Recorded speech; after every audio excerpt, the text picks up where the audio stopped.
Yes, hello everybody. So I have a short disclaimer to make.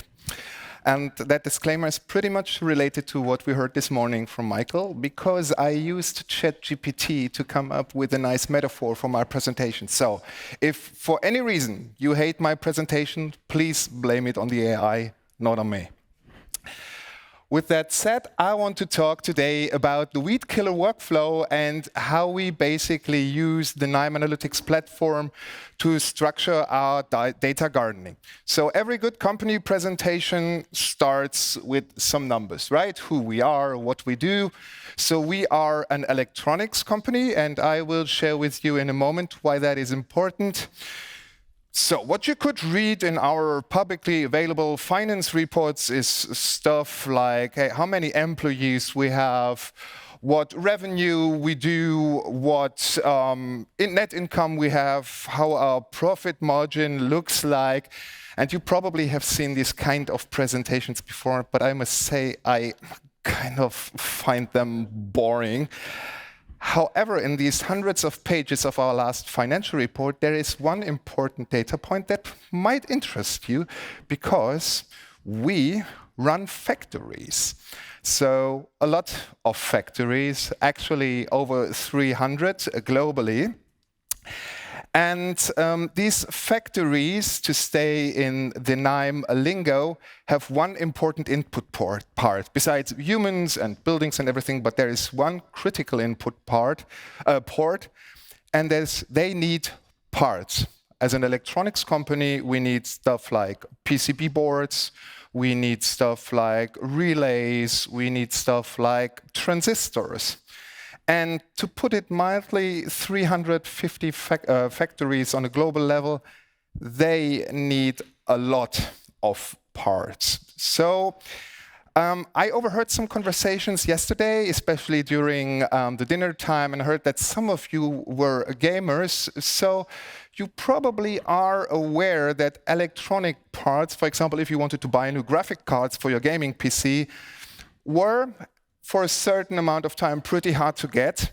And the same is unfortunately true for these parts that we needed for our factories. So we have an electronics shortage crisis.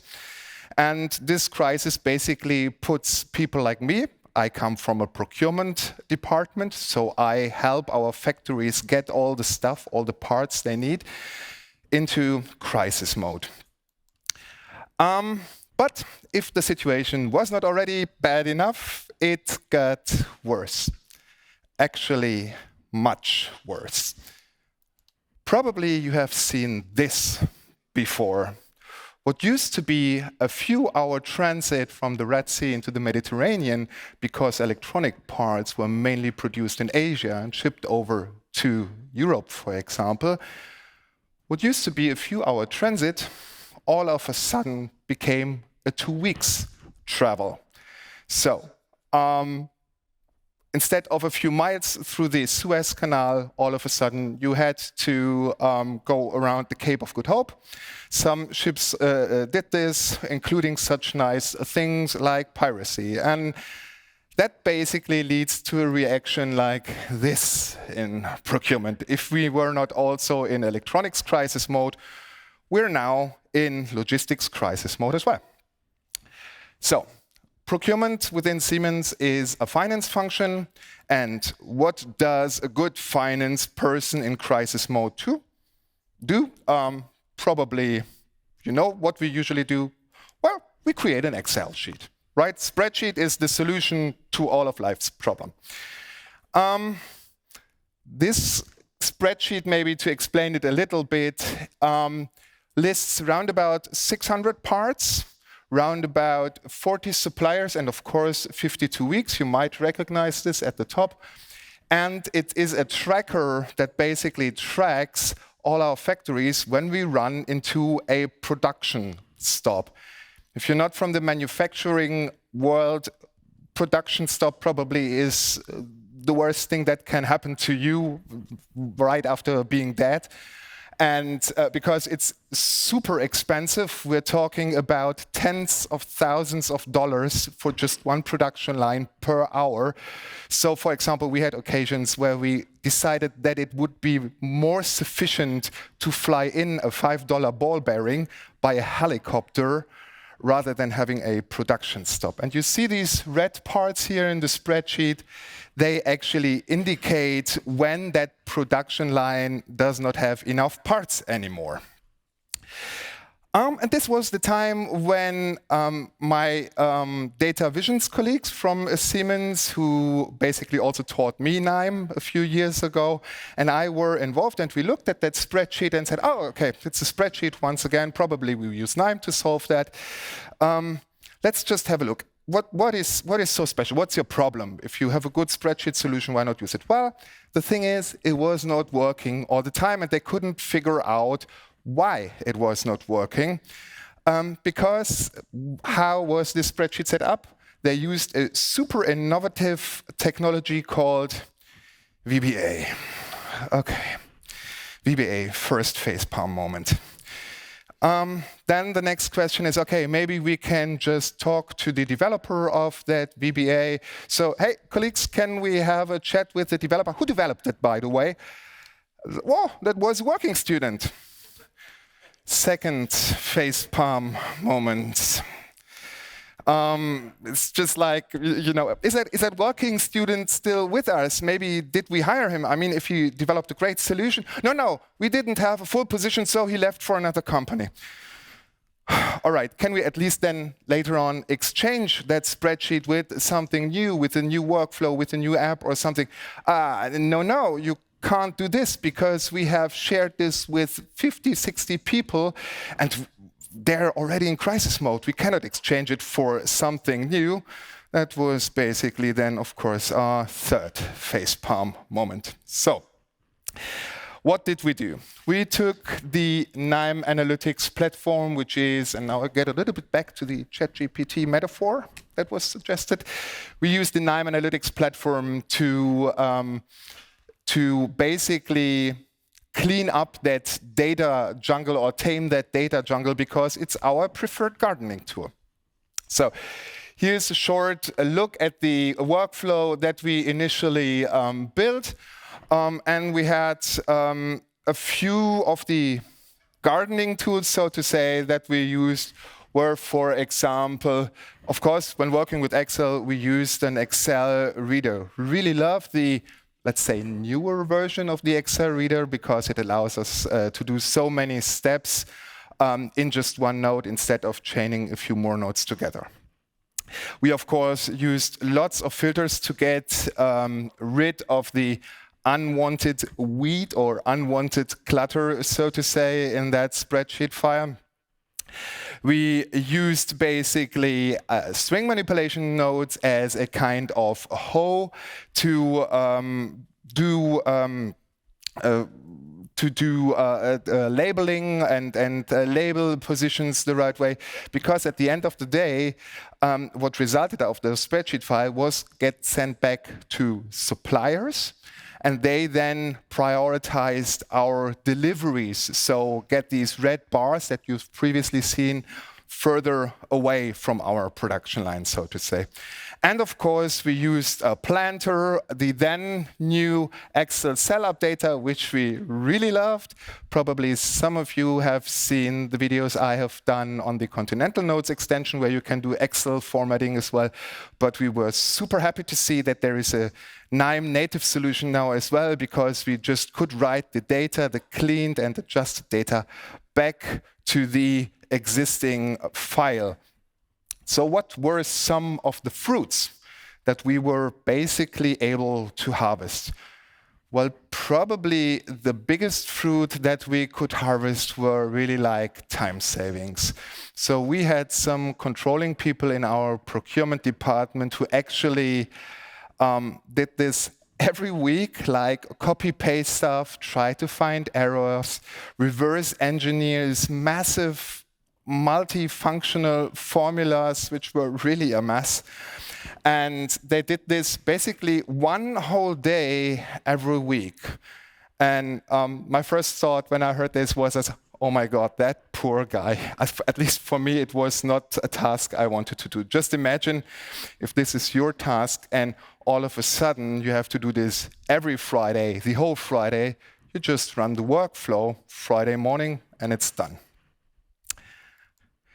One other thing that we really liked about it is that we had a much more robust workflow. So we had, in Knime, I mean, as you probably all know, if you run into an error, you look in the console and you see, oh, that file isn't there. Oh, hey, that column is labeled differently. That's an error I understand, and we will come to Excel errors in a moment, but that's something that makes it much more robust. You need what to do, what you need, or you know what you need to do if you run into an error. And finally, no presentation for me without a Star Wars reference, speed. We now can run this workflow locally whenever we want, right? And as I said, when I showed you the spreadsheet file that tracks basically our production line shortages, this got reported up to board level within Siemens because we're really talking about really a lot of money that was in danger. So board wanted to be informed. And quite honestly, a board member of one of Germany's biggest companies doesn't care if you say, oh, I'm sorry, I have a VBA error. They just say, give me the results. So much more robust and speed, the combination was really worth the effort. And the thing is, this crisis for us was also kind of disruptive.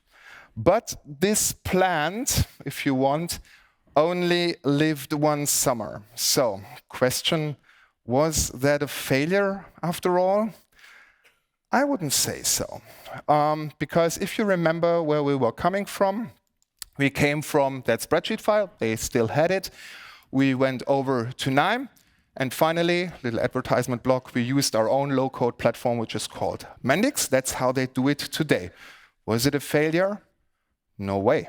Because this all happened shortly after COVID.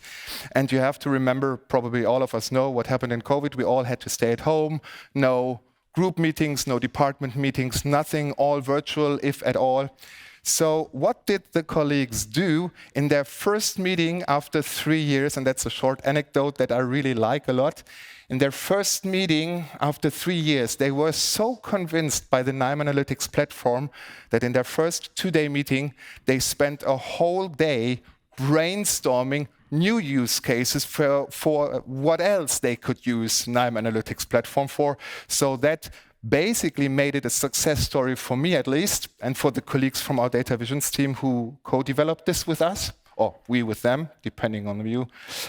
And basically what this means, we digitally enabled this team by utilizing Knime. And if you have a look here at the bottom of that slide, you probably see that little DE there. That is my department abbreviation. And that actually stands for digital enablement. That's what I do, just as Iris said. So how else do we help in digital enablement finance function to become successful data gardeners themselves? So our approach is basically based on 3 pillars. Okay. First of all, we develop, just like you have seen. Then we coach. And finally, we innovate. And in a nutshell, if people ask me, hey, Phil, you have 10 seconds, what do you do for a living? I usually steal stuff from Scott Fincher in the UA. I say, I help people escape Excel hell.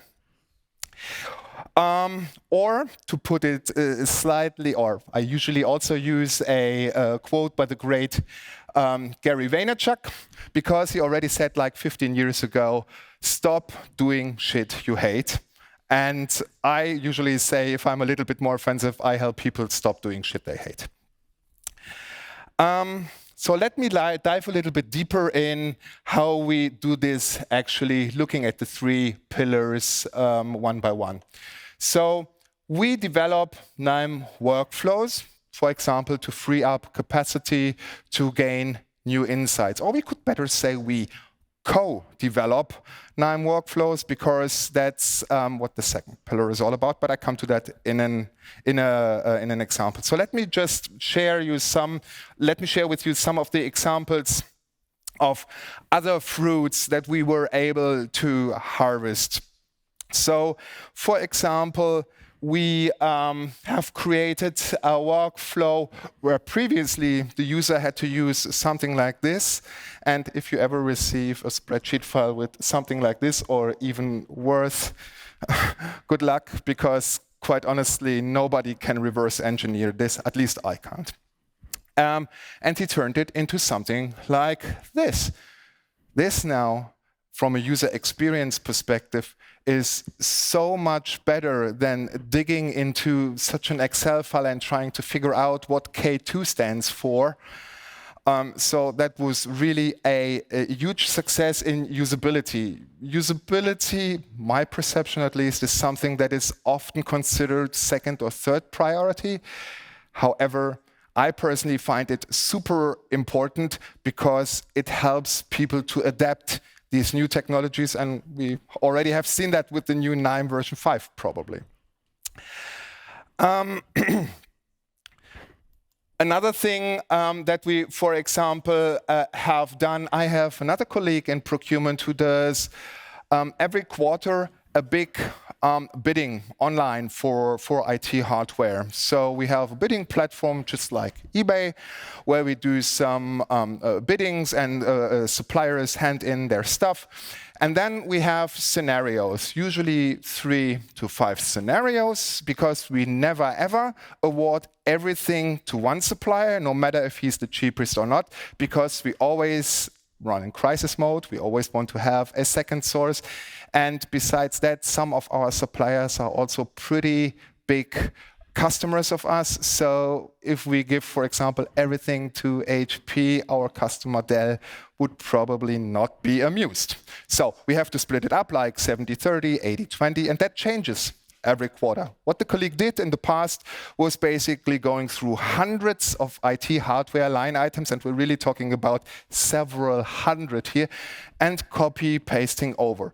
We had a few caveats because some parts were available at A but not at B, some parts were not available in a certain region, some parts needed to come from that specific supplier because we already had all the other stuff from them. So that makes it quite complex, and we developed basically a Knime workflow for them with a nice component front end where they just enter right now only 3 scenarios, so like 70-30, 80-20, 50-50, and then they press a button and out comes basically a suggestion how they should award these line items to the suppliers.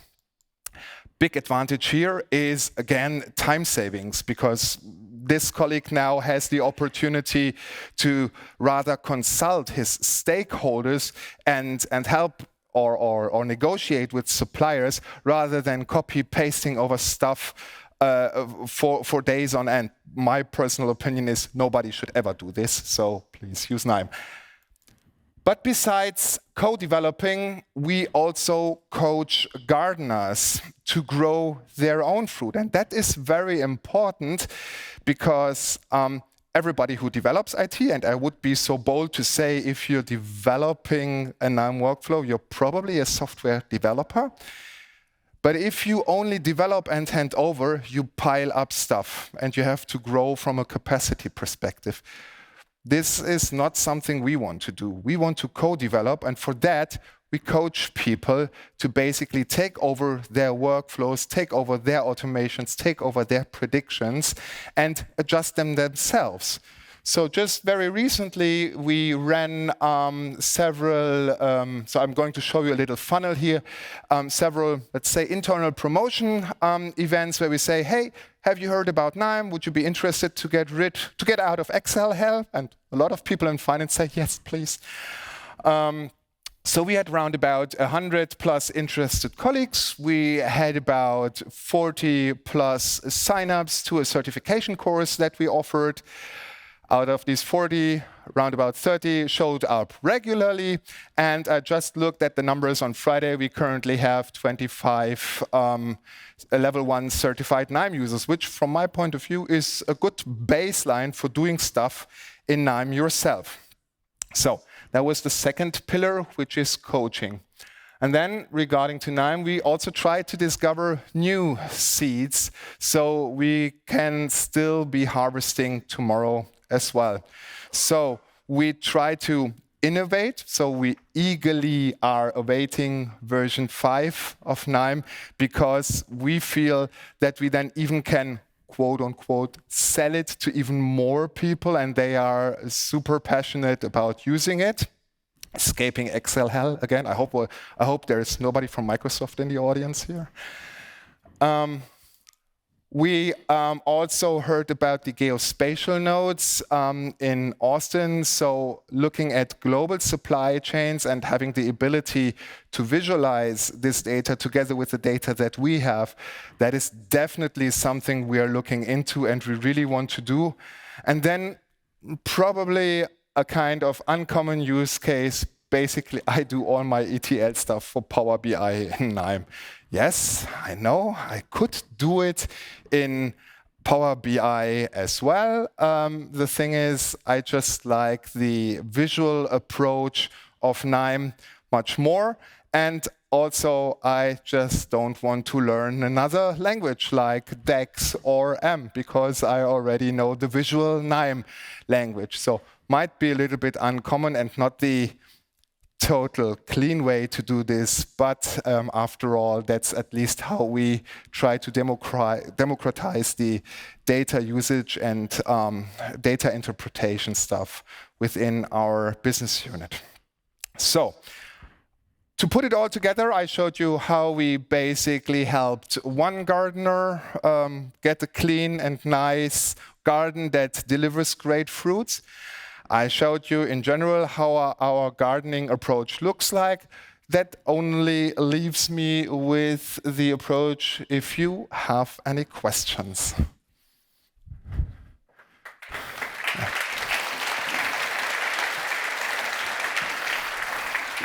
Thank you, Philipp.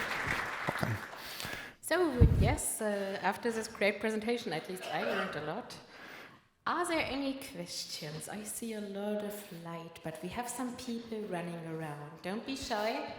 If you have a question, that's a really good chance to ask. If not, we are also super happy that we have a lot of people in our online audience today, which might also have a question for us.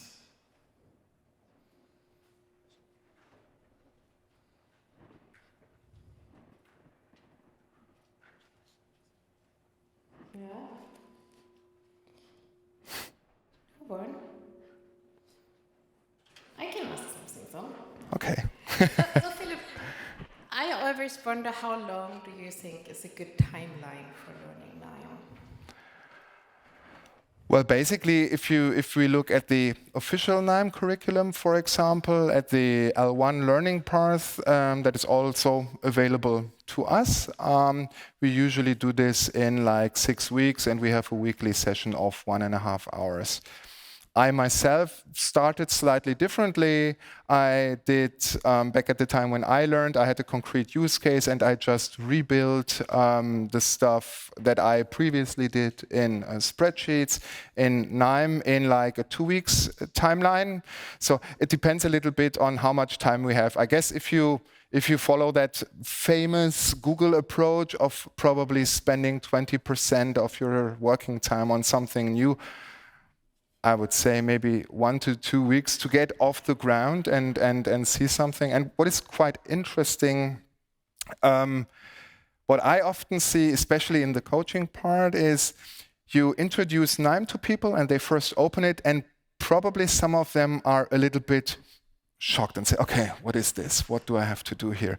And then latest at the second session that we do, you all of a sudden see this spark in their eyes and they start, hey, how can I get rid of that column? Can I do an aggregation there? And that's usually the moment where you say, okay, now they got it. Now they applied this Knime visual way of thinking, and they already think of new use cases. So happens usually pretty fast. But I think you made a really good point. Having a problem and solving it is the best teacher. Yes, absolutely.